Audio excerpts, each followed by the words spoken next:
peut-être pas autant aussi vaste que l'Afrique, vu sa territorialité, mais c'est du fait de la mise en présence de plusieurs communautés, un contexte qui met en place un discours qu'on pourrait élargir au monde entier. Et les causes sont très profondes et ça vient de très très loin ce qui vient de se passer. Si on le juge sur le tas, si on le juge au direct, on risque de se tromper parce que non seulement c'est l'émotion qui va primer, mais surtout la lecture sera biaisée et très réduite.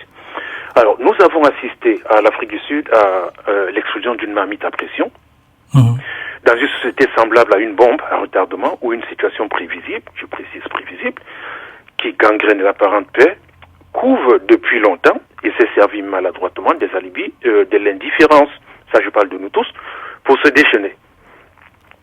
L'Afrique du Sud, pour sa apartheid, a des insuffisances, personne ne va le nier, et ces insuffisances surtout dans la gestion controverse et laissée à des hommes pas forcément à la hauteur de la situation. Eux-mêmes, il faut déjà, et je voudrais pas qu'on pense qu'ils sont en train de les justifier, mais eux-mêmes, il faudrait qu'on comprenne qu'ils sont les fils d'une longue traversée de désert malheureuse, qui peut-être ne les a pas armés politiquement pour maîtriser la suite. C'est-à-dire que le Sud-Africain politicien ou qui que ce soit, il n'avait pas de référentiel pour comprendre ce qu'aurait été son pays une fois la liberté obtenue. Et je précise, je vais revenir là-dessus plusieurs fois. There's no freedom without justice. Ça, c'est un legs que nous a laissé Mandela, avec lequel il faut toujours qu'on fasse chemin quand on analyse des situations comme celle qui s'est déroulée en Afrique du Sud. Alors, une fois la liberté obtenue, les Sud-Africains n'avaient pas de référentiel préalable. Tout à fait. Sur lequel se baser et gérer un pays qui leur revenait de facto. Alors, on va accuser les politiciens, et je suis aussi d'accord, parce que c'est eux qui ont en main le pays. Principe inter pares, c'est-à-dire le premier parmi ses pairs, le président Jacob Zuma, visiblement sans point, sur sa propre famille, puisqu'il n'a rien dit sur les propos incendiaires répétés par son fils, mais présomptueux, au point de penser que le silence et le laxisme étaient des sédatifs miraculeux. Mais est-ce une raison aussi de se donner, d'attaquer un peu d'autres Africains, d'autres étrangers vivant en Afrique du Sud? Bon, la raison c'est que c'est une réaction. Donc il y a quelque chose qu'on doit comprendre au préalable. Ce n'est pas un droit, ce n'est déjà pas un passage obligé, mais ça s'est produit. Nous savons que les pompiers arrivent toujours après le feu, et dans de nombreux cas, quand l'incendie a pris le large, et parfois, le feu même se rebelle à toute tentative d'être maîtrisé. Permettez, ça c'est moi qui parle, cette fois-ci avec le cœur. Puisque nos ancêtres veillent et remplissent toujours leur contrat, ça n'a pas été le cas en Afrique du Sud, Dieu merci. Et les autres se sont calmés avec une intervention musclée et massive de l'armée. Mais je précise, ils sont arrivés tard. Est-ce que ça va durer? Est-ce que c'est ça la situation qu'il faut? Est-ce que sur le long terme ça peut être la norme? Mais voilà pour la situation et les faits. Alors, mais pourquoi on en arrive là, mon frère Khan? Je voudrais avec toi souligner que l'apartheid est fini. Nous savons avec quelle implication de toute l'Afrique. Le citoyen sud-africain, qui était le dernier maillon de toutes les chaînes, chez lui, avait besoin d'être éloigné de toutes les raisons qui allaient lui procurer de nouvelles frustrations, permettant ainsi qu'il ait un recours spontané à la violence.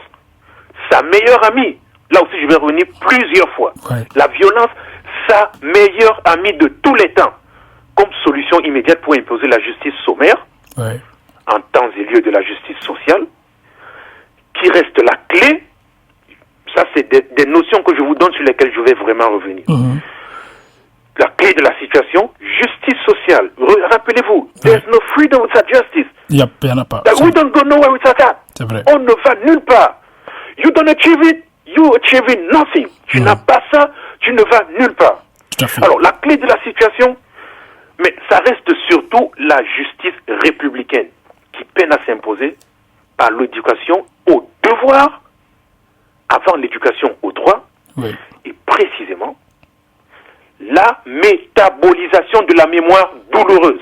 Moi, je vais beaucoup parler de sociologie de la violence et de la douleur ce soir. Ça, c'est le travail de l'État. Ouais. Là où l'autorité a failli, et comme semble l'indiquer, je me suis beaucoup documenté. Hein, Ouais. et Ça se voit. souvenez-vous que moi, je proviens aussi d'une permanence sur le terrain.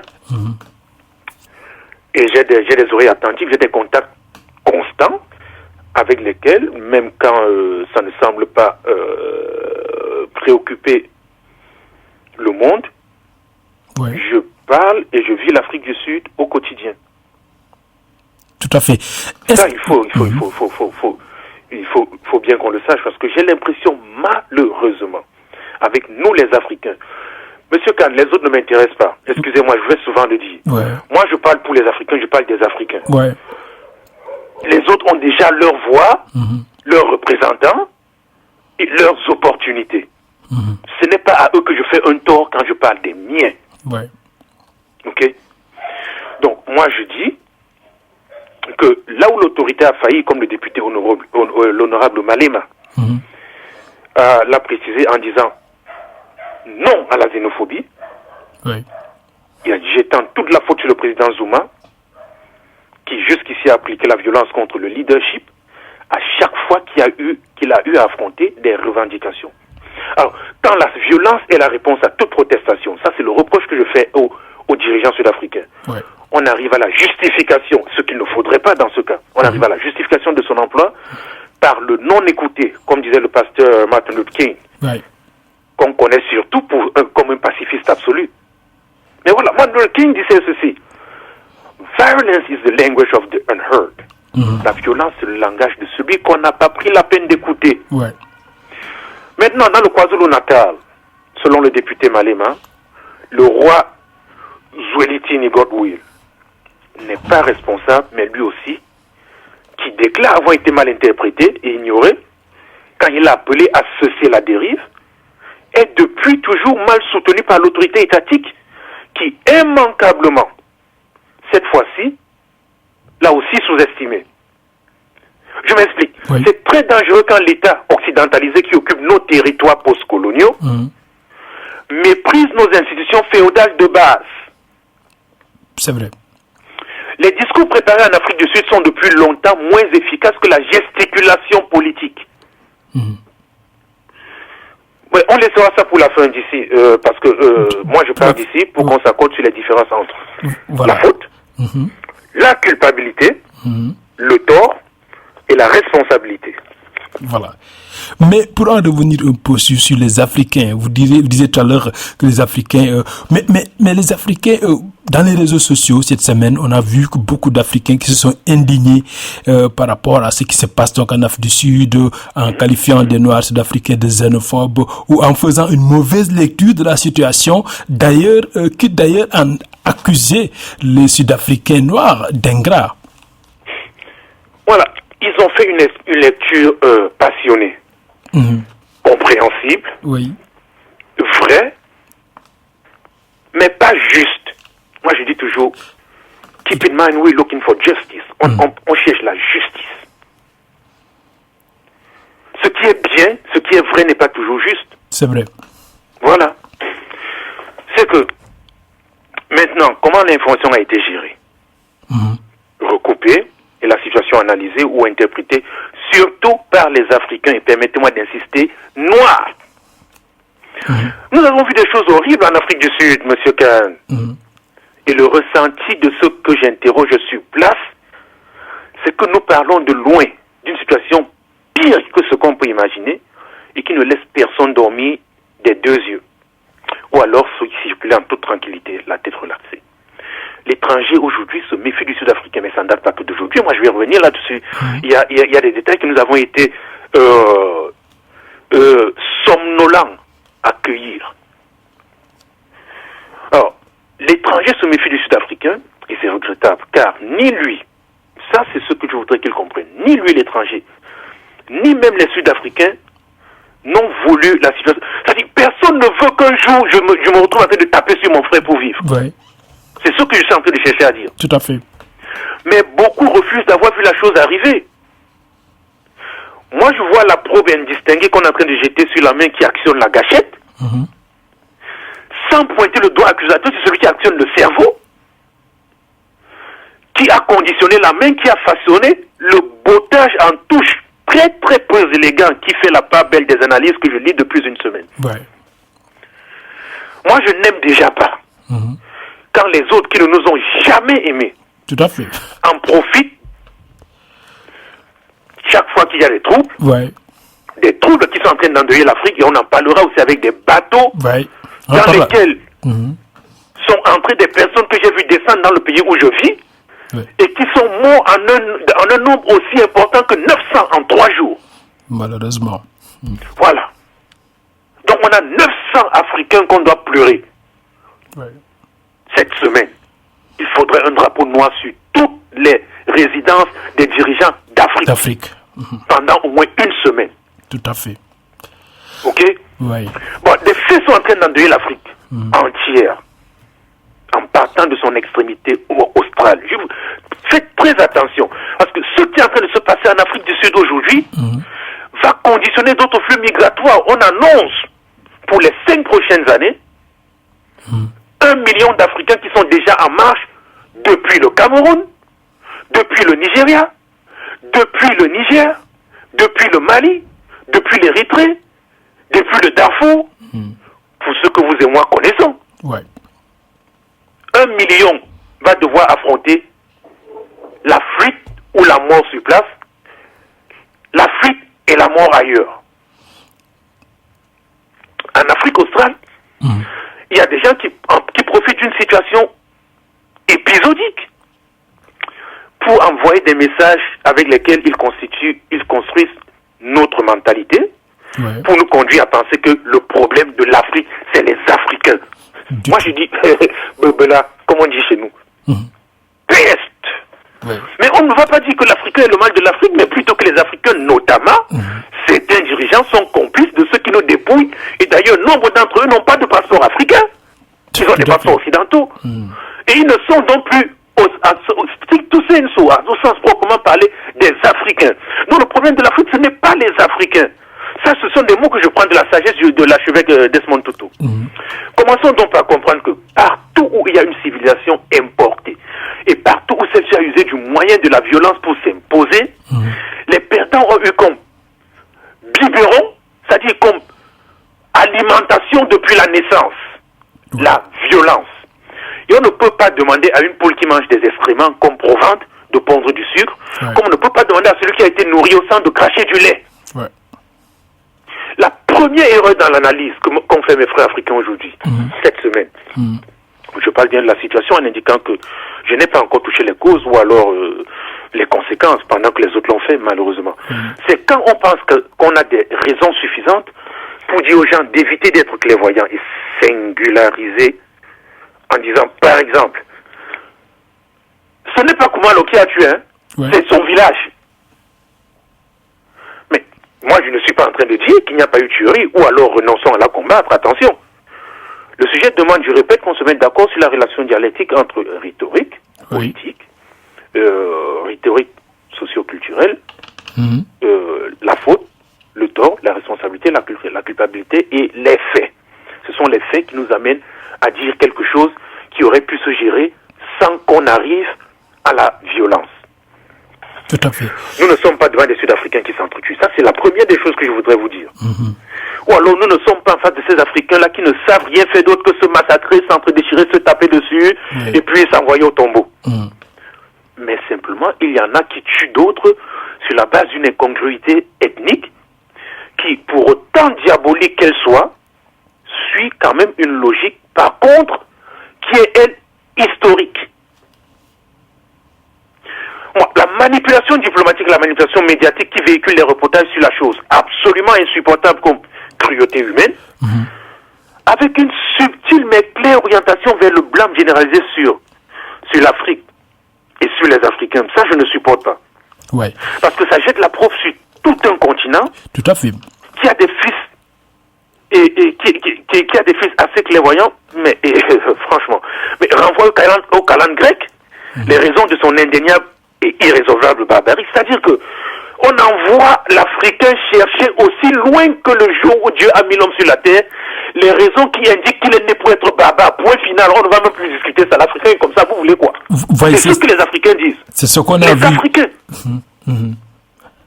Malheureusement. Il est une barbarie irrésolvable. Bon, on insinue que l'arsenal de sécurité n'a pas été dépêché puisque les politiciens sud-africains étant finalement des Africains noirs. C'est parce qu'ils sont noirs qu'on n'a pas envoyé l'arsenal de sécurité. On te dit que le pompier arrive quand l'incendie a déclaré. Mais non, comme ce sont les noirs qui vivent l'Afrique du Sud là. C'est pour ça qu'on n'a pas envoyé des gens intervenir. Voilà ce que les Africains disent. Tout à fait. Mais il est bien ici preuve que les Africains auraient décimé... Dans ce genre de langage-là, on nous démontre que les Africains auraient décimé leur continent et les leurs. Les Africains auraient tellement vidé le continent que les autres qui nous ont envahis en arrivant, l'ayant trouvé vite, s'ils seraient installés tranquillement. Mais c'est... Voilà. Petit Zamba. Ce qui n'est pas vrai du tout. Mais on a blanchi, monsieur Kahn, on a blanchi plus que la couleur de leur peau. Des gens qui ont semé la panique, la fuite, la mort, la zizanie et l'extermination sur une base raciale pendant 16 siècles. Ouais, triste. Puisque des Africains tuent des... Mais c'est-à-dire que, comme des Africains tuent des Africains, le blanc avait raison de tuer des Africains pendant 12 siècles. Les Africains ont tué des Africains pendant une semaine. Oh non, ça suffit. Ces gens-là, mais comment... Ils sont même tués. Ramenez-les pour qu'ils nous tuent, donc. C'est ça qu'on est en train de dire. Voilà. Malheureusement, c'est ce qu'on est en train de dire. Mais pour en revenir un peu sur la situation actuelle en Afrique du Sud aussi, politiquement parlant, il existe encore, juste après la fin de l'apartheid, il existe encore de grosses disparités sociales entre blancs et noirs en Afrique du Sud. Est-ce que ça aussi, c'est pas une raison aussi de se révolter? Mais écoutez, M. Kahn, l'analyse rapprochée du Rwanda, au contact des Rwandais pour moi, avec des documents qui pourraient vous enlever le sommeil pendant des années, m'a beaucoup enseigné dans la lecture de la sociologie de l'horreur. Mais j'ai bien peur qu'on se trompe ici entre l'horreur et son évaluation et son impact vrai. Ouais. La chose sur laquelle tous doivent être d'accord, c'est le respect de la douleur, car c'est là qu'on voit les dangereux. Puis il faut faire attention aux sentiments et aux ressentiments. Là, il faut du sang-froid. Parce que si ceux qui ont une voix autoritaire dérapent, les justifications seront un bien vain mot. Je dis, la dégénérescence conduit malheureusement au regret. Et au moment de si on avait su, il faudra rentrer là où j'ai parlé de sang-froid et responsabilité. Alors, dans le cas rwandais, l'anthropologie de la douleur m'a enseigné que quand on passe d'une situation A de paix à une situation C de trouble social, il faut toujours se demander what happened in between?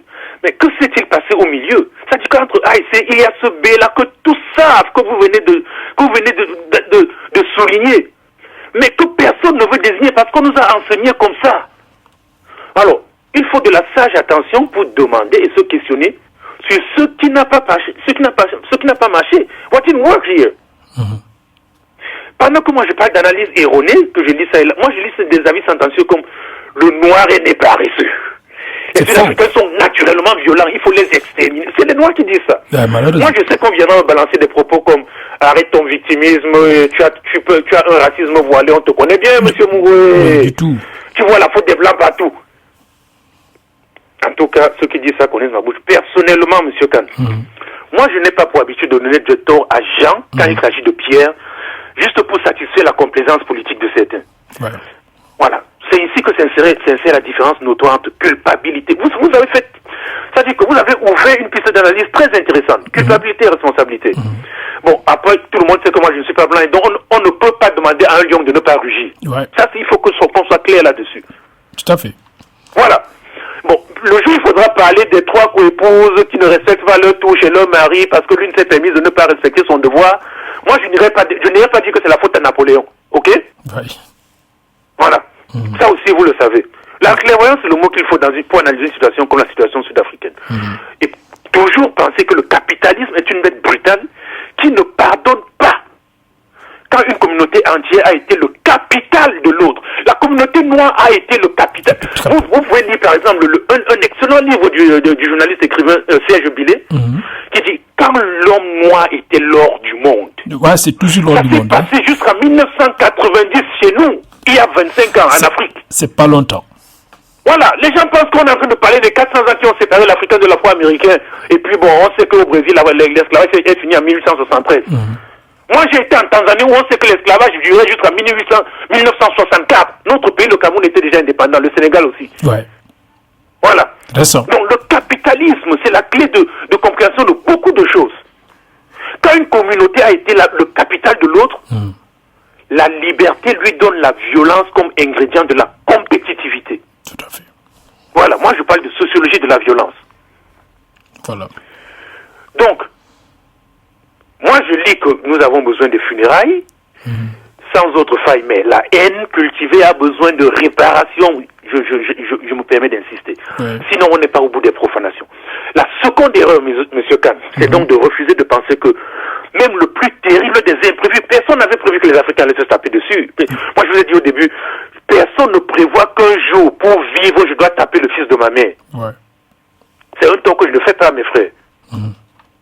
Parfois, d'un moment d'incompréhension, c'est arrivé quand nous étions gamins, mais en grandissant, on a été discipliné pour comprendre que ce n'est pas judicieux de se battre entre membres d'une même famille. C'est vrai ou c'est pas vrai? C'est vrai.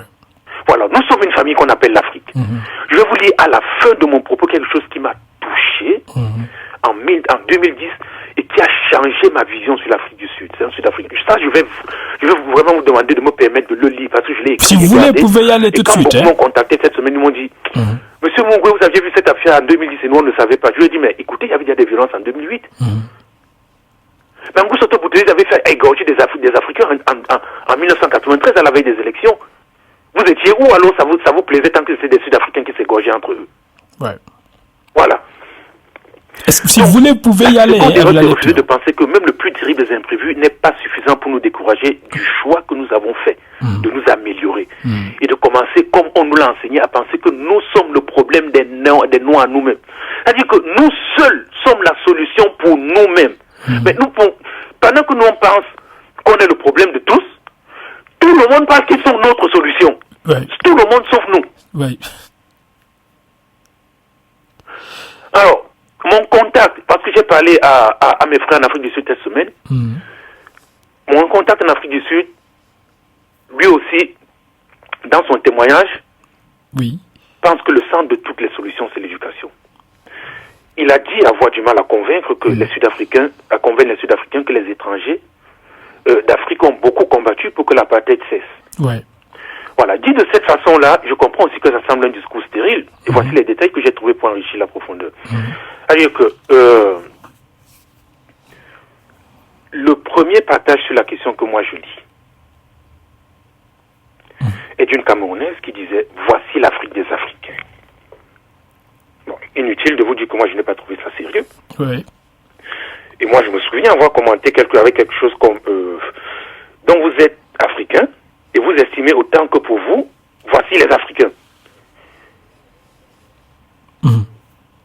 Donc ce sont des malfaiteurs et pas ce sont des Africains. Voilà l'Afrique. L'Afrique c'est aussi les éclairés comme vous qui me donnez la parole aujourd'hui. Ouais.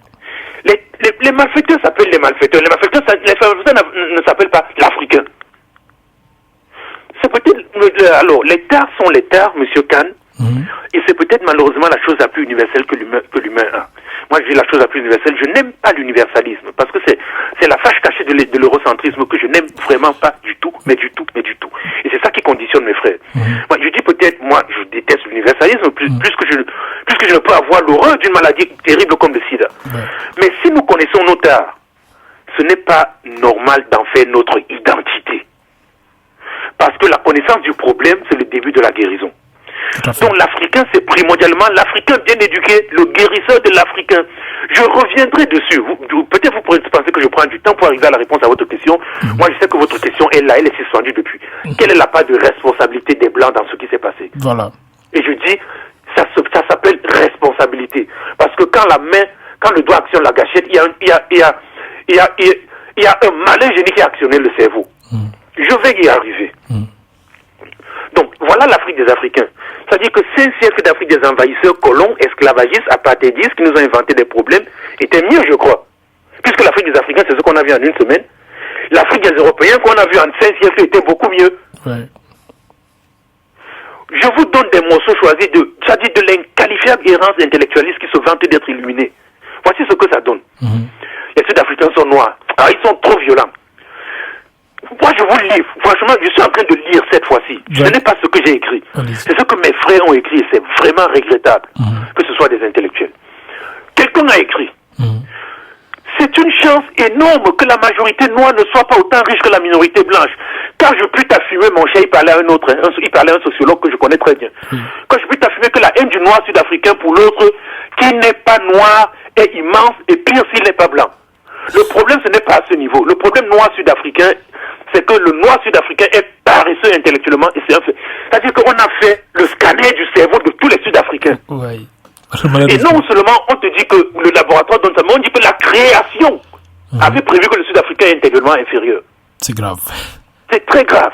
Et c'est un noir qui dit ça. C'est grave. Mais on ne veut pas comprendre que le système a abruti les patrons de la terre par l'exclusion. Absolument. Voilà. Moi, c'est tellement ennuyeux et injuste. Moi, le tabac d'indiscrimination sous fond de discrimination raciale, sur le lavage des responsabilités qu'en font les Africains. Mais c'est tellement ignoble que moi je me demande s'ils ont compris que c'est sur la farfelue haine ethnique que tout se repose. La haine ethnique qu'il ne faut pas que nous, à notre tour, on propose. On tombe dans le piège, ouais. Je lis encore. Le noir est en général paresseux. Ah là là là là là là là là là là, maman Nangaï. Là, on a dépassé l'Afrique du Sud, c'est le noir. Ça dit que même si tu es en Indonésie, tu es noir, tu es paresseux. Si tu es aux États-Unis, tu es noir, tu es paresseux. Si on t'a vu arriver en Norvège, là, on a vu arriver la paresse parce que tu es noir. Le noir est tellement paresseux. Mandela a failli à sa mission. Là. Ça dit, on peut arriver un monsieur qui est mort, après s'être tapé 27 ans de prison, et qui ne peut pas lire notre lâcheté parce qu'il est mort. Mandela a failli à sa mission. Les Sud-Africains sont des idiots. Pardonnez-moi, ce n'est pas moi qui parle, je lis ce que mes frères ont écrit. Les Sud-Africains sont des idiots de la pire espèce, et surtout de gros paresseux. Voilà. Ouf. Voici ce qui m'a le plus choqué, pour dire vrai. Voilà. Moi, je suis en train d'arriver à la question blanche, monsieur Kahn. Les bourgs avaient raison de parquer ces animaux dans des réserves. Maman Nangaï. Ah bon? C'est un intellectuel administrateur camerounais qui balance ça. C'est-à-dire quelqu'un qui jongle avec la politique de son pays. C'est grave quand même, hein? Si ça atteint ce niveau. Laissez-moi les blancs, vous parlez les blancs. Je vais y arriver, mais d'abord, entre nous, qu'est-ce qu'on est en train de faire? Nous sommes en train de devenir le meilleur alibi pour une nouvelle invasion de l'Afrique. C'est dommage. C'est un peu de la naïveté. C'est un intellectuel qui dit ça? C'est-à-dire que, pendant qu'on se tait, et on n'impute pas à la nature de tous les Camerounais. Le Camerounais, d'abord, c'est un thème très creux d'une nationalité fictive, permettez-moi. Mais pendant qu'on n'impute pas à la nature, je ne dis pas aux Camerounais, à la nature de tous les Camerounais, le tort d'une de leurs compatriotes qui a mutilé son bébé la semaine dernière, on trouve qu'il y a une raison dans nos gènes et dans notre nature, c'est grave, qui déjà nous distingue des Sud-Africains, mais avait cyniquement sélectionné les Sud-Africains pour être piétinés, avec une raison divine, mais piétinés dans leur dignité. Et c'est nous qui avons mal compris la chose en forçant notre indignation et fomentant une révolution qui finalement a permis que le plan de Dieu qui avait été préparé pour envoyer les bourgs, éviter la barbarie qu'on a vécue la semaine dernière, ne s'accomplisse. Voilà, je dis ça comme si je parlais en fulbé, pour qu'on me comprenne. On a vu la semaine dernière que si on avait laissé les Blancs finir avec les Sud-Africains, aujourd'hui le monde se porterait mieux. Voilà ce que ça veut dire. Donc, un mois te dit aujourd'hui que le plan divin d'amélioration du monde passait par l'anéantissement du Sud-Africain pour que le monde se porte mieux. C'est très grave. C'est très grave. Oui. Oui, c'est juste de l'ignorance. Hein. Alors, ça me choque parce que la couleur noire devient dans ce cas, même pour le noir lui-même, la couleur de la vermine. Et non comme il est juste de remarquer avec le président Mugabe, simplement la couleur de la faiblesse, Monsieur Khan. Ouais. Je vous parle de la sociologie de l'injustice, Oui. de l'histoire de l'injustice. Parce que rien ne prouve que si les Noirs étaient dans leur villa, avec les privilèges des Blancs, bien gardés et armés, d'un, il y aurait eu ressentiment contre eux, parce qu'on ne les voit plus. Bon, ceux-là, ils sont qui? On ne les voit même pas. Ils sont tellement pacifiques et silencieux qu'on ne les voit pas. D'un, rien ne prouve qu'il y aurait eu ressentiment entre eux.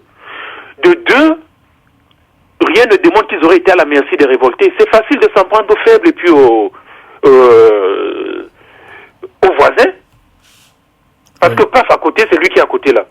Mais plus exécrable encore, à la fin, c'est le blanc qu'on justifie et qu'on implore de venir finir son travail d'extermination qu'on lui a injustement reproché.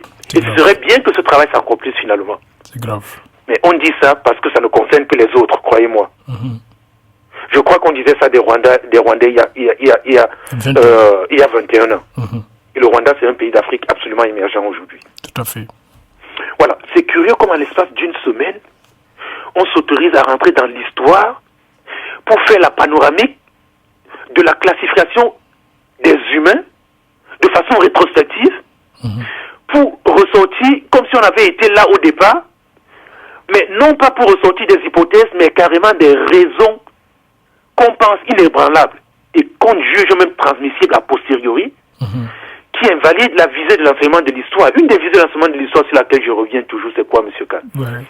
C'est insister pour enseigner ce qui ne doit plus se répéter, parce que quand pour la recherche de ton bonheur et de celui de ta communauté, tu mets en péril une autre communauté et son évolution sur le temps, sur la seule base de son existence sur ton chemin, ou alors sur la seule base de son aspect physique, on sait déjà où ça conduit. On sait déjà. L'histoire des Juifs est là pour nous l'enseigner. L'histoire des Noirs est là pour nous l'enseigner. L'apartheid est là pour nous l'enseigner. Donc, c'est absolument dangereux aujourd'hui de penser que pour des Sud-Africains qui ont mal compris le bonheur que pouvait être la présence d'autres Africains sur leur pays, sur leur territoire, on soit en train de penser que la justice, c'est de remettre l'Afrique du Sud à plat en renvoyant ses autochtones au bas de l'échelle humaine. C'est grave. Donc, voilà, juste pour ne pas aller. Donc, on va juste revenir un peu sur ce qu'on a appelé, je ne sais pas, justement, ou à tort, ou à raison, le Black Empowerment. Hein. On a parlé en Afrique du Sud de l'émergence d'une nouvelle classe noire en Afrique du Sud. Est-ce que c'est une réalité qu'on vit dans le terrain ou bien ce n'est que du théâtre? Voilà. Ça ne peut pas être que du théâtre. Je ne sais pas si c'est une réalité, mais c'est un programme. C'est un destin. C'est un devoir. On ne peut pas résoudre la situation d'infériorité et d'inégalité pluriséculaire qui a handicapé l'Afrique du Sud sans redistribuer les privilèges. Tout à fait. Et sans construire de façon à ce qu'il devienne compétitif celui qui a été pendant longtemps dans l'histoire le brimé.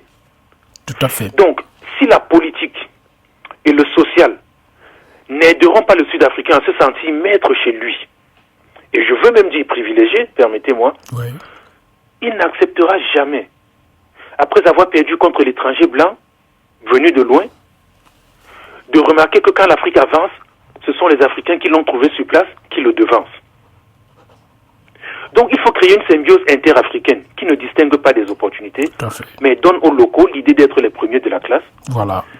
Et ceci aussi, l'assistance sociale devrait savoir ou pouvoir s'en charger à travers des coopératives, par exemple, la gratuité de l'éducation primaire, le logement et le voyage. Moi, j'ai dit le voyage parce que il y a un problème aujourd'hui. Ouais. Ce qui se passe en Afrique du Sud, c'est parce que c'est nous qui voyageons et l'Africain du Sud a été conditionné à être dans une prison qui est sa maison. Ouais. Il ne voyage pas beaucoup. Ouais, Même quand on leur donne maintenant la possibilité de le faire, ça ne bouge pas beaucoup. Il ne bouge pas, ouais. Donc, il faut les éduquer à comprendre que le monde existe.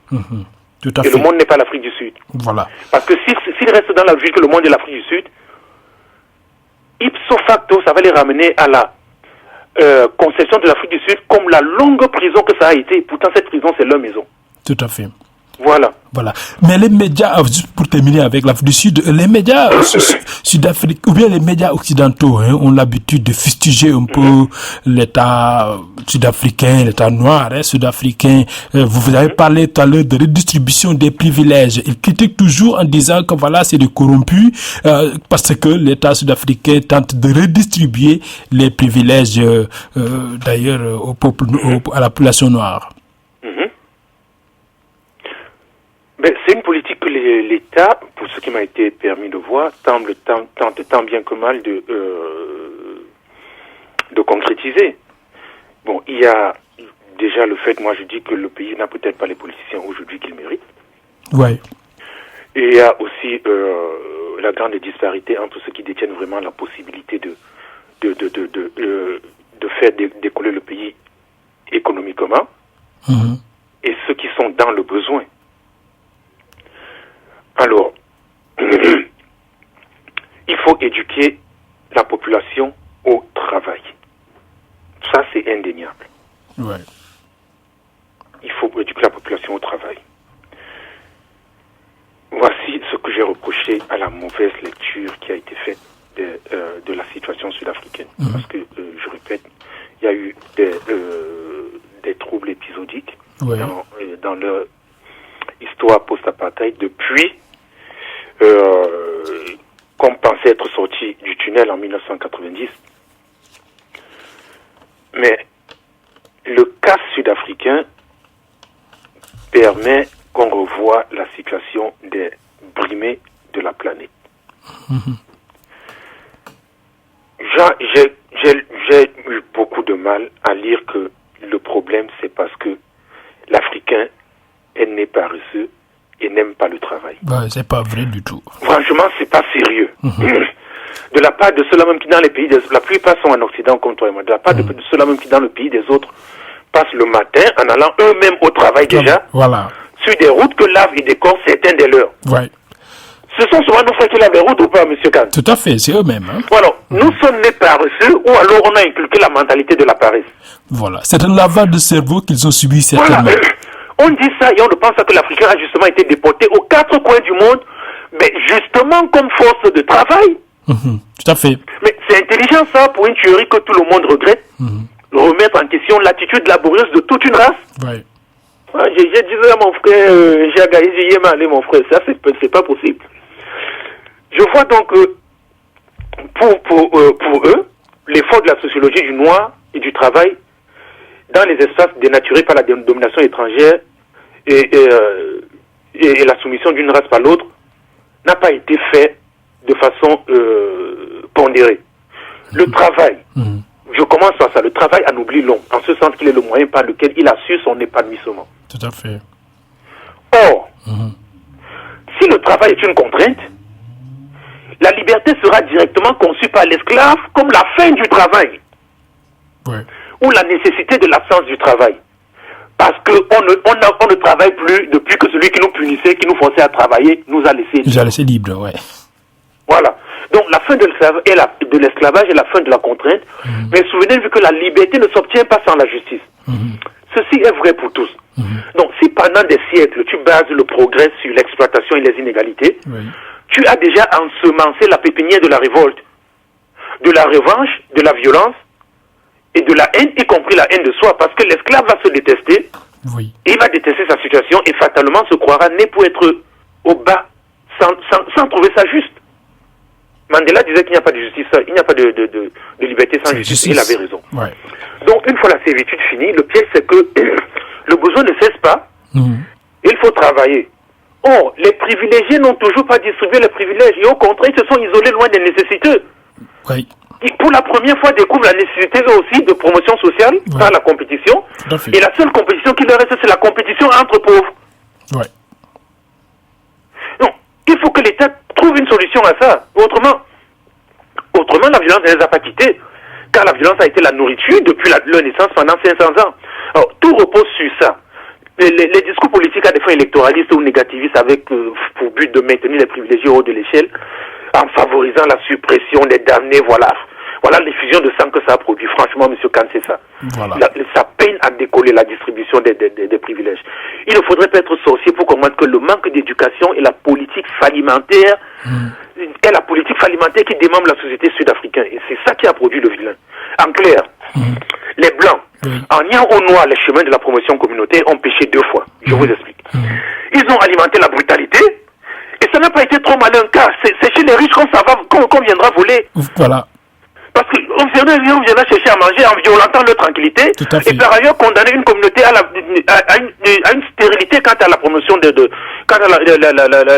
la promotion communautaire, c'est-à-dire c'est démembrer l'humanité entière, car on retranche à l'humanité la possibilité de compter sur une partie de sa population, la population noire dans ce cas, pour s'améliorer. C'est-à-dire que quand on ne permet pas que les Noirs aussi s'anoblissent par le travail, ça veut dire qu'on ne permet pas à l'humanité de compter sur les Noirs pour s'améliorer. Tout à fait. Voilà. Le white flight aux États-Unis, au Brésil, comme en Tanzanie, ce qu'on appelle l'Afrique du Sud aujourd'hui, a permis que le white flight, c'est quoi? C'est que quand maintenant la démocratie arrive, je suis ton égal, comme l'Indien est mon égal, le Chinois est son égal, les Blancs fuient. Ça s'est vérifié aux États-Unis. Ça s'est vérifié au Brésil. Tout à fait. Ça s'est vérifié à Londres. Ça se vérifie en Afrique du Sud. Mais quand les Blancs fuient, quand les Blancs fuient, ils fuient avec les capitaux. Et le Noir ne reste là que pour décharger sa frustration sur le premier venu. Or, si le premier venu est le seul, et si le premier est seul parmi les médiocres, qui reste l'absolue majorité, le désastre est déjà dans le quartier. Il ne faut pas qu'on se trompe. Disons que aujourd'hui, si nous le disons sans nous voiler la face, et sans renoncer à nos responsabilités, les Sud-Africains sont l'héritage explosif que nous a légué l'exploitation, et nous sommes la chance, nous les Africains d'ailleurs, nous sommes la chance qu'ils ont de s'en sortir, car il nous revient de leur montrer le chemin. Tout à fait. À leur niveau, je crois que c'est ce que les politiciens ont fait, en utilisant comme levier la cohabitation continentale, la coalition continentale qu'il y a eu derrière Mandela pour éviter que l'apartheid produise une hécatombe. On n'en serait pas là si l'Afrique n'avait pas soutenu Mandela. Il me semble que c'est ce que le ministre de l'Intérieur a véhiculé comme discours dans son interview. Voilà, en tout cas, bonne conclusion. Juste pour vous dire que nous sommes avec Mathias Mugwe, qui est journaliste, content editor depuis l'Italie. Alors, Mathias, nous avons parlé de l'Afrique du Sud. Maintenant, nous allons aborder un autre thème d'actualité qui a marqué cette semaine le monde entier à travers donc ces naufrages de bateaux remplis de réfugiés en mer Méditerranée. Alors, quelle première lecture pouvez-vous apporter par rapport donc à ces tragédies humaines qu'on a constatées cette semaine en Méditerranée? Voilà, pour faciliter la transition, permettez-moi de finir avec cette citation. Allez-y, vous pouvez y aller. Quand l'homme noir cessera, quand l'homme noir respectera l'homme noir, personne ne marchera sur l'homme noir. Et si on peut taper aujourd'hui sur les noirs en toute impunité, c'est bien parce que les noirs eux-mêmes se tapent entre eux pour des broutilles. Malheureusement. Voilà. Donc, passons à l'actualité des tragédies en mer Méditerranée. Oui. Encore une fois, on va dire, oui, d'accord, il y a eu plusieurs nationalités qui ont été qui ont péri dans la mer. Il y a eu un nombre incroyable de morts de plusieurs ethnies. Mais c'est encore nous, les Noirs, qui avons pris le gros lot. Les Noirs surtout venus d'Afrique. Ma lecture, c'est que tant qu'on n'est pas libre, tant qu'on n'a pas la paix, tant qu'on n'a pas le bonheur, tant qu'on n'a pas le loisir de jouir de ses propres richesses, on se mettra en route pour aller voir ailleurs. Il faut que le monde le sache. Tout à fait. Il faut que le monde intègre ça, en commençant par une vérité qui n'a pas changé depuis que nous sommes sur Terre. Je parle de nous, les humains. Les migrations, c'est la méthode la plus antique que l'être humain a pour occuper la planète.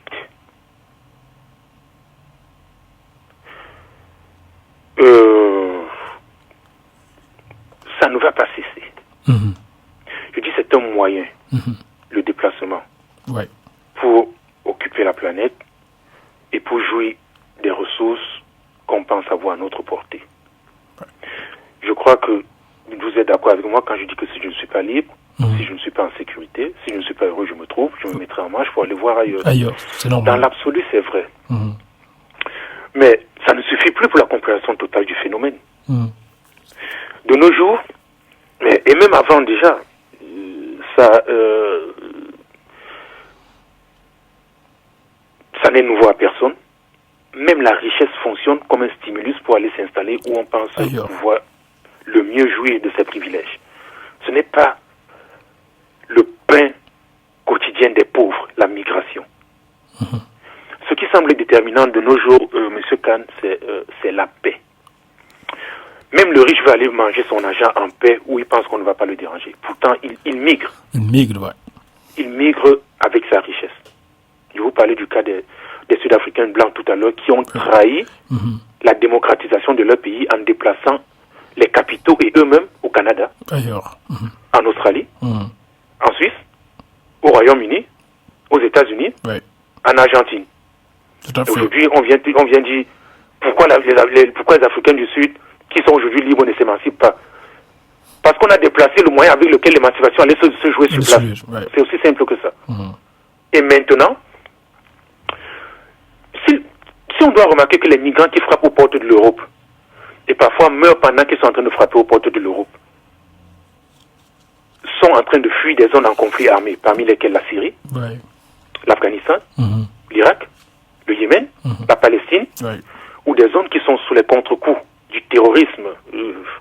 Le terrorisme qu'on nous a imposé, parce que moi je crois qu'au Sénégal, vous avez eu l'exemple d'un très grand président qui était chrétien, dans un pays où il y a une très forte communauté musulmane, et personne ne cherchait à taper sur lui ou sa famille parce qu'il était chrétien. Tout à fait. Bel exemple. Ok. Donc, il y a des pays qui sont en train de subir le contre-coup du terrorisme, comme le Mali, la Somalie, le Kenya, la Tunisie, l'Égypte, le Nigeria, le Cameroun et la Libye.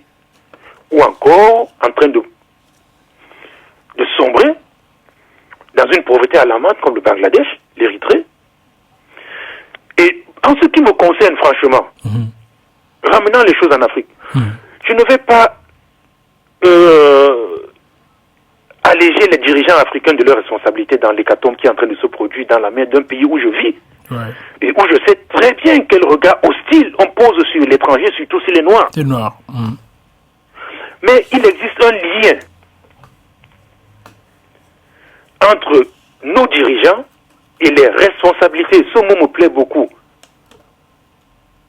Qu'il convient de jeter sur ceux qui ont produit la situation qui déplace des gens dans les pays que je viens de citer en dernier dans la liste que je viens de vous donner.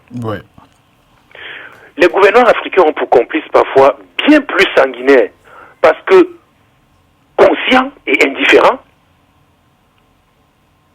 et même manipulateurs, les plus puissants du monde qui se trouvent dans les pays les plus riches. Et on va citer ceux du G8. Ils se trouvent en Occident. Tout à fait. Ceux-là ont bien des responsabilités dans ceux qui poussent les Africains et autres à se déplacer à la recherche du bonheur. Et j'insiste, de la paix. C'est tout. Je tiens à préciser que le sentiment, c'est avec vous, Monsieur Khan, que je citais une phrase de mon ami le rappeur sénégalais Didier Awadi. Il y a quelques années sur un plateau de télévision en France. le sentiment qui anime les Africains, sans qu'on puisse leur donner tort, ou alors si vous voulez donner le tort, si ça vous fait dormir mieux, moi je ne veux pas leur donner tort.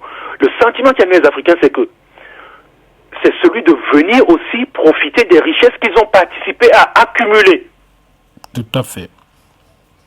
Ce sont les Européens qui, avec une foireuse et meurtrière coalition, font assassiner le colonel Gaddafi. Et ils font éclater le vase de Pandore, qui a produit ce que nous regrettons tous aujourd'hui, et ce dont on ne trouve pas la solution. Moi, j'ai vu un citoyen marocain, un citoyen italien, d'origine marocaine, faire un témoignage, mais très fort à la télévision italienne cette semaine. Personne ne savait qu'il était parti de l'Italie pour aller combattre le terrorisme en Afghanistan, au nom de l'humanité. Il a dit ceci. Les moyens que les terroristes ont sur le terrain sont beaucoup plus importants que ce que vous et moi, nous sommes en train de nous préparer pour combattre. Ils sont loin en avance. Mais comment c'est arrivé, M. Khan? Comment ils ont... Qui leur donne des armes? Les pays africains n'en fabriquent pas. Tout à fait. Ils ne fabriquent pas du tout. Et il me semble que c'est aujourd'hui, c'est juste que les pays africains sont rentrés sur le marché pour acheter des armes à ces mêmes pays qui ont armé les terroristes directement et indirectement. Dieu seul sait s'ils n'avaient pas programmé quelque chose pour penser de donner des armes aux mains déjà des mécréants et en plus sanguinaires. Tout à fait. Qui allaient les retourner, non pas contre des hommes, mais contre des intérêts. Si au milieu des intérêts, il y a des hommes, on les explose et on passe aux intérêts. C'est De Gaulle qui nous a enseigné ça. Les États n'ont pas d'amis, ils ont des intérêts. Tout à fait. On déploie l'hypocrisie de ne pas savoir que les armes qui circulent en Afrique et font des malheurs au Cameroun, au Kenya, au Nigeria, en République centrafricaine, au Congo, au Mali, en Égypte, en Somalie et en Libye. Mon Dieu, j'ai presque cité la moitié de l'Afrique. Sont bien de provenance occidentale. Il ne s'agit pas seulement de l'arsenal de Gaddafi. Donc ils sont en partie responsables, hein? Donc, le colonel Gaddafi, lui, quand même, avait à cœur l'Union africaine. Tout à fait. Et il avait à cœur son renforcement. Et le renforcement de l'Union africaine, ça aurait produit, M. Khan, la prise des responsabilités de l'Afrique par des Africains. Mais on a empêché ça. Pour vous dire que le problème de l'Afrique, c'est l'Afrique. Voilà. Le colonel, lui, en mourant, avait dit, vous me tuez aujourd'hui, mais vous jetez la digue que moi j'avais élevée pour protéger l'Europe des assaillants que sont les migrants. Ils sont déjà en route et ils n'auront d'autre choix que vous envahir. Et vous l'aurez voulu. Moi, les Italiens me surprennent. Bref, enfin, ils surprennent le monde, mais plus moi. Si vous voulez tomber dans le jeu qu'ils vous proposent, alors de se faire une bonne publicité de sauveteur, tandis que les politiciens ont commencé à demander publiquement l'intervention de l'armée pour stopper les migrants. Le pape a dû intervenir ce matin parce qu'il dit mais ce n'est pas possible. Demander qu'on bombarde les bateaux, c'est commencer la guerre. C'est-à-dire, après avoir bombardé la Libye, aujourd'hui, ils disent nous allons retourner et bombarder ceux qui n'ont pas de pain. On a bombardé celui, selon eux, qui était armé, mais ils te disent très clairement qu'aujourd'hui, on va bombarder celui qui est désarmé. C'est grave. Et on dit que ça, c'est le meilleur moyen pour lutter contre la migration. L'Italien se vantait de sa bonté, ça, je le connais très bien. Puis les mêmes Italiens se plaignent du non-soutien de l'Union européenne, dont en réalité ils bénéficient des subventions, tout en sachant que 7 migrants sur 10 ne comptent pas rester en Italie. Un pays qui n'a pas les moyens de tous les garder. Ça, c'est vrai. Ils ont aussi leurs problèmes. Je suis le premier à le dire. Et l'un de leurs plus gros problèmes, c'est la politique italienne. Ils se mettent à la télé pour taper sur les étrangers, mais personne jusqu'ici n'a dit qu'on a attrapé des politiciens italiens en train d'orchestrer et d'organiser la migration clandestine pour se remplir les poches. C'est grave. Alors, ne vous laissez pas manipuler par ces trafiquants. Ils sont bien connectés de l'Europe à l'Afrique et vice-versa. Et c'est souvent des politiciens. Bon, ajoutez à ça Tel que le faisait remarquer un parlementaire du mouvement Cinque Stelle, c'est un mouvement qui a explosé comme ça il y a 2 ans en Italie, et qui est arrivé même à se tailler une part vraiment très importante dans le Parlement, sauf qu'il n'était pas géré au départ par des politiciens, donc ils ne maîtrisaient pas la chose politique, raison pour laquelle ils n'ont pas pris le pouvoir qui était leur ambition. Il a dit ceci. Alors que les États-Unis ont pris du recul, l'Italie est le pays qui vend le plus d'armes aux terroristes. C'est grave. Moi, je traduis son expression. Il a dit, nous, les Italiens, je me mets à sa place, nous sommes la carte de crédit du terrorisme. Alors, il n'est donc pas surprenant qu'on l'accuse aujourd'hui de soutenir l'immigration, mais personne n'a soutenu le politicien qu'on a attrapé en train de dire à son ami que laissons la drogue, vendons les hommes, ça donne plus d'argent. Un politicien a dit ça. Alors, il n'est pas besoin de... On est en train de dire que ce monsieur stimule les migrants, il est en train de faire passer un message aux enfants d'Afrique en disant venez en Italie, il y a de la place pour vous, les enfants africains ne regardent pas la télé italienne, c'est d'abord une langue qui ne les intéresse pas. Donc ce monsieur n'a pas besoin de stimuler les migrants, ils n'ont plus besoin de stimuler, ils sont déjà en route pour les raisons que nous savons. Ouais. C'est un fait, ils sont en marche. Puis les mêmes se plaignent que les âmes vendues pour du grand bénéfice soient retournées contre eux et menacent d'attentats leur pays et leur intégrité. Mais ils ne trouvent rien de mieux à dire que bombardons-les en Libye avant que les terroristes n'arrivent parmi les migrants. Mais puis quoi encore? Moi j'imagine vraiment très mal quelqu'un prendre le risque de traverser le Sahara à pied pour peut-être mourir en mer dans le but de venir en Europe poser des bombes. Mais soyons sérieux, monsieur Kahn. C'est pas logique, hein. C'est la vieille histoire du monsieur qui a inventé le masterisateur là. Ça y est, il invente le masterisateur. Après il dit, je n'avais pas prévu que chacun allait masteriser ses propres CD dans la maison et jouer ça comme il aurait voulu. Moi je lui dis, mais tu vendais, tu fabriquais d'abord quoi? Ouais.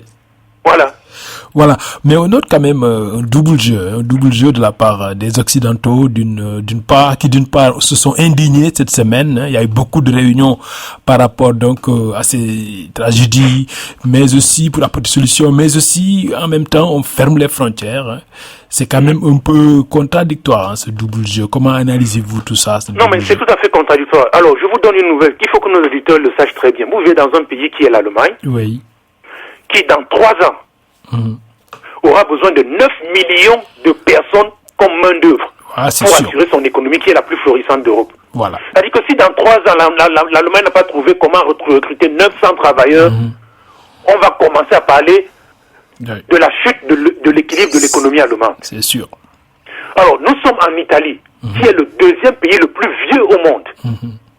Ils passent tous les jours à la télé des vieillards pour nous dire en Italie, on mange bien. Ça veut dire que l'homme vit longtemps. Mais l'homme ne travaille pas longtemps. L'Institut national des statistiques a démontré que dans 21 ans, l'Italie n'aura pas fait naître assez de personnes pour assurer le passage générationnel et assurer la pension retraite de ceux qui sont en train de sortir du monde du travail aujourd'hui. C'est très bête de fermer les portes aux migrations, qui sont le moyen qu'ils ont trouvé pour rajeunir leur population. Moi, j'ai fait un constat, moi qui voyage souvent. Vous trouvez plus de femmes en Hollande, en France, en Allemagne, en Autriche, en Suisse, en train de pousser des bébés, que vous n'en trouvez en Italie. Ils n'accouchent pas. Ah, c'est grave. La femme veut faire ce qu'on appelle chez nous le nyanga. Marcher dehors bien habillé, bien parfumé, bien machin, avec une peinture là sur ses lèvres, machin, bien montrer comment son ventre est plat parce qu'elle n'a pas mis d'enfant au monde. N'a pas mis d'enfant au monde. Ça, quand même, c'est un peu étonnant. Mais oui, voilà des gens qui disent qu'ils veulent. Ils parlent tout le temps de crescita, la croissance. Dobbiamo assicurare la crescita del paese che non decolla da anni. On doit assurer la croissance du pays qui ne décolle pas depuis des années. Moi je dis, mais comment tu réussirais? Vous allez réussir comment? S'il n'y a pas de travailleurs qui assurent la croissance économique, vous tirez sur les migrants. Et il y a 2 fois plus d'Italiens qui vont à l'étranger qu'il n'y a de migrants qui arrivent en Italie. Ça veut dire que le pays doit revoir sa politique d'intégration sociale et sa politique économique, sa politique du travail. Alors, si celui qui vend les pizzas aujourd'hui à Rome est un est un Égyptien et les gens se plaignent, il faut qu'ils comprennent que celui qui vend les pizzas à Londres est un Italien et les gens ne se plaignent pas. Ouais. Pourquoi l'Italien est quitté de l'Italie?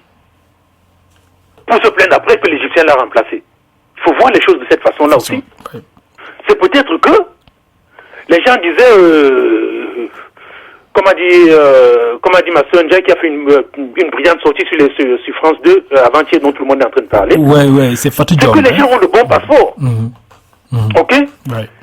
C'est qu'il y a des gens qui peuvent voyager et travailler dans un monde globalisé, Oui.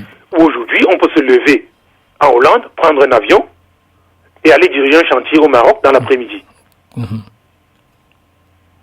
Mais on ne permet pas de penser que l'Africain peut jouir des mêmes possibilités. On ne parle même pas de privilèges, de possibilités. Ouais. Voilà. C'est même pas des privilèges. Hein? C'est même pas des privilèges, c'est une possibilité. Moi je dis de toutes les façons, Monsieur Khan, ça ne cessera pas d'arriver sur les côtes. Ouais. Alors pourquoi discutailler s'ils ont détruit la Libye et l'Afrique en ouvrant ce vase de Pandore? Voilà. Le vrai problème, c'est qu'ils ont créé un business où les gens risquent leur vie pour financer leur mort. Ouais, malheureusement. C'est-à-dire, je risque ma vie pour risquer de mourir en payant. Ouais. Puisqu'ils dépensent, moi j'attire votre attention sur ça, ce que les gens ne savent pas. Ils dépensent de 2000 à 10 000 euros pour venir. Nous sommes africains, nous savons comment ça se passe. Parfois c'est des économies de 50 personnes qu'on met dans l'espoir d'une personne qui va aider la famille en envoyant ces Western Union et ces MoneyGram que nous envoyons tous les fins de mois au pays. Ouais. Parce que je tiens à vous signaler que l'Afrique est en train de survivre grâce aux Africains. Nous rassemblons 13 fois plus que ce qu'on appelle l'aide internationale. L'aide internationale, voilà. En direction de nos pays. C'est sûr. Le vrai problème, c'est qu'ils ont créé des gens qui dépensent de 2 à 10 000 euros pour venir, donc ils ont de l'argent à dépenser et enrichir des gens dont les plus pauvres ont accumulé des patrimoines qui s'élèvent, on a vérifié ça à la télévision italienne cette semaine, qui s'élèvent à 90 millions d'euros pour certains dans des banques de Hong Kong, du Canada, de Suisse, d'Israël et de Singapour. Ces gens ont donc de l'argent à dépenser et ce qui leur manque, c'est la paix. Alors, je chute ici. Libéraliser les visas serait beaucoup mieux. Beaucoup mieux. Parce qu'on ne peut pas penser que un Italien se lève, il va chercher du travail aux États-Unis parce qu'il a le bon passeport. Oui. Un Africain qui avait l'argent pour payer un visa se lève, il part mourir en Méditerranée parce qu'il a le mauvais passeport. Pourtant, c'était une force de travail qui était déjà en déplacement. C'est injuste. Voilà. Mais juste une dernière question, si vous voulez. Alors, nous avons fait déjà 1 heure d'interview. Le mutisme des dirigeants africains ne vous étonne pas un peu? Le mutisme. Non, ça ne m'étonne pas. Ou de l'Union africaine. C'est la même équipe. C'est-à-dire que ils sont souvent très complices. Regardez, le mutisme des Africains, des dirigeants africains, est de façon embarrassante en contraste avec leur loquacité et leur dynamisme. Quand il faut qu'ils se sentent Charlie. Ouais. Voilà. Il n'y a pas de hiérarchie du deuil. Ouais. Mais on va me permettre de penser qu'au plus bas mot, 700 Africains sont morts cette semaine. Ouais. Qui probablement ne valent pas plus que 17 morts occidentaux. Ouais. Mais quand c'est des occidentaux, tout le monde s'indigne. Et ce n'est même pas ça, ça dit que on invite le monde à s'indigner. Si tu n'es pas Charlie, tu n'es pas dans le monde, tu es dangereux. Il faut que tu sois Charlie, sinon toi, si là, on va te soupçonner. C'est grave, hein? Ouais. Maintenant, quand on a combattu au Kenya, il a fallu que des gens comme moi parlent longtemps pour que les gens commencent à afficher. You know what? I'm Kenyan. C'est grave. Le Kenya a produit quelqu'un qui aujourd'hui est président des États-Unis. Ouais. Monsieur Khan, vous me permettez vraiment de chuter sur, de revenir sur quelque chose que j'ai beaucoup partagé avec des frères sur la toile, parmi lesquels Faust, qui est en train de me suivre depuis le Cameroun, quelqu'un de très assidu. Oui. Il vient de m'envoyer son soutien. Ouais, allez-y. Voici ce à quoi est dû le manque de respect qu'on a envers nous. On nous jugera toujours à la hauteur du mépris que nous démontrons pour nos origines et nos identités. Quand le message qui passe c'est l'ailleurs ou la mort, on nous réserve direct la mort ici comme ailleurs. Les Noirs sont la seule communauté où quand on se réunit pour des choses hyper sérieuses et hyper sensibles, comme l'hécatombe des Africains dans la Méditerranée, il faut toujours qu'il y ait Dieu le bon nègre, le plus malin, le plus instruit de tous, qui disent. Mais n'oubliez pas quand même que cette semaine, un homme a tué sa femme en Allemagne. C'est la seule communauté qu'on a éduquée à d'abord penser au deuil des autres avant de rassembler ses enfants pour la vie. Ouais. Continuons comme ça. Tôt ou tard, on va nous dire qu'il y a trop d'Africains en Afrique. Et c'est l'Afrique qu'on va envahir, pas l'Europe. Ouais. C'est sûr, hein. Oui. En tout cas, les autres ont besoin de nous, hein. D'ailleurs. Quand tu dis que nos dirigeants ne réagissent pas, mais pourquoi ils vont réagir à la conséquence de ce qu'eux-mêmes ont préparé comme cause? C'est-à-dire que c'est eux qu'on fuit. Ils disent, mais les gars là m'ont fui. Laisse-les partir, dis donc. Ils m'ont fui. Vous voyez. Vous attendez à ce qu'ils réagissent? On ne peut pas réagir à la mort quand on n'a pas favorisé la vie.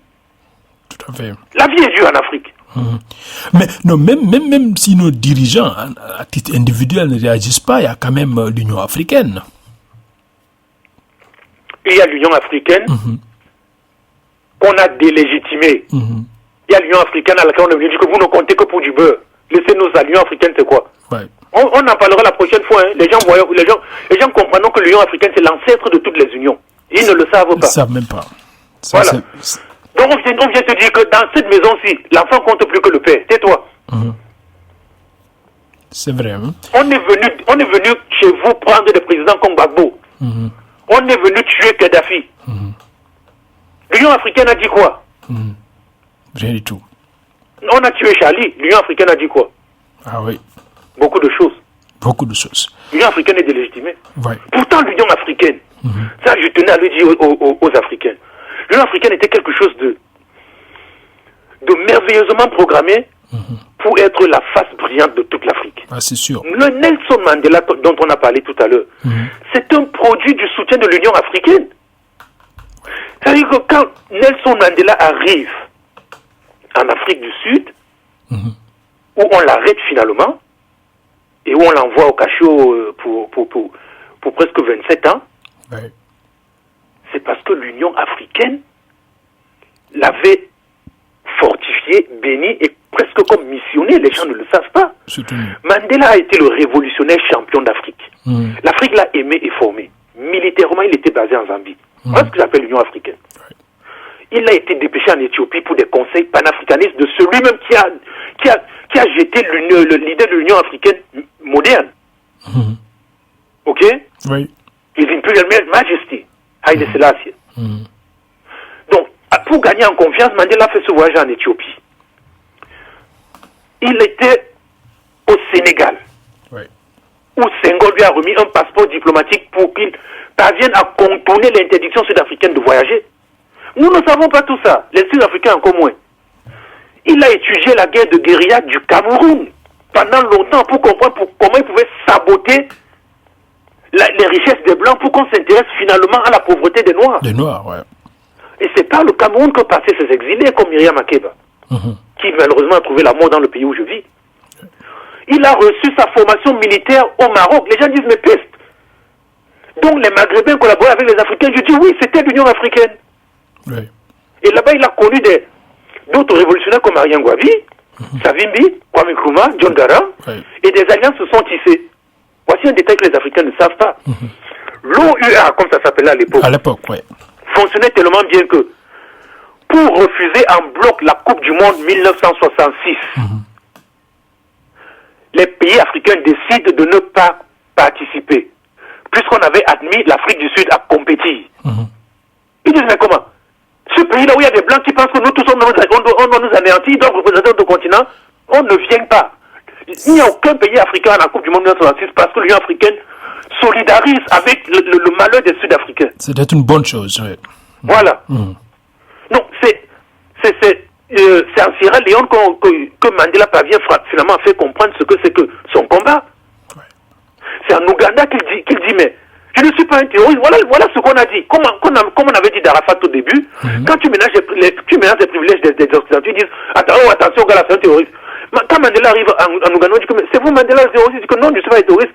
Moi, je suis allé frapper, même pas des hommes. Nous, on n'a pas tué de blancs. Je suis allé frapper tous ceux qu'ils utilisent pour nous exploiter. Les Ougandais lui disent frappe-les encore. Nous, on a compris maintenant. On est avec toi. Sékou Touré lui remet de l'argent liquide, malgré ce que la France avait imposé comme embargo sur la Guinée. L'argent guinéen ne valait presque rien. Oui. Mais tout ce que Sékou avait dans une valise, il a dit à Mandela, you fight in the right fight. Tu es en train de combattre de bons combats. Voici l'argent. Moi, je te soutiens. Ouais. Et pendant des années, Gaddafi l'a soutenu financièrement. Tout ce qu'ils ont en train de nous dire aujourd'hui que le blanc est mieux là. Pourquoi le blanc en emprisonnement Mandela ne lui donnait pas l'argent du petit déjeuner tous les matins? Pourquoi son argent venait de Libye? Oui. Donc vous voyez que au moins l'Union africaine avait quand même un bon côté. Hein? Voilà. Donc l'Union africaine, c'est la seule voie qui nous reste. C'est-à-dire qu'il faut faire le nettoyage de l'Union africaine et l'orienter vers le panafricanisme. C'est-à-dire que l'État continental, c'est notre chance. Sinon, on ne va nulle part. Je ne veux plus rien anticiper. Oui. Nos auditeurs savent qu'on a une prochaine rencontre. Et c'est de ça que nous parlerons. Parce que moi, je chute ici pour laisser la place à la prochaine fois. Et voilà. Voilà. Et parler de plus en détail du panafricanisme. Qui, je répète, est le chemin que nous avons de parcourir. Sinon, on ne va nulle part. Tout à fait belle transition. De toute façon, voilà, pour montrer donc à nos amis auditeurs que d'ailleurs nous l'avons déjà signalé lors de nos émissions précédentes sur le panafricanisme. Ce sera donc notre prochain thème ici sur Africa Live.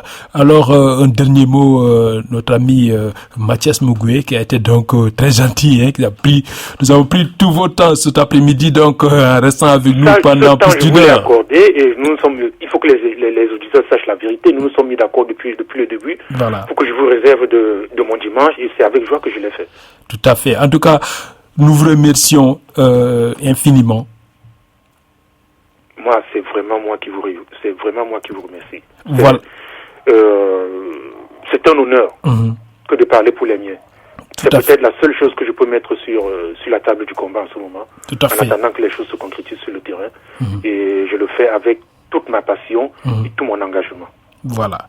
En tout cas, merci beaucoup pour votre contribution très enrichissante. Et nous aurons certainement dans les tout prochaines semaines un autre débat sur le panafricanisme, comme je l'ai dit tout à l'heure, avec la participation donc de Mathias Mugwe, journaliste, content éditeur depuis l'Italie. Merci Mathias et on se dit à la prochaine. Merci à vous et je vous salue toujours comme je salue les gens depuis chez moi en Gaoundéry. Voilà. Au revoir. Merci, au revoir.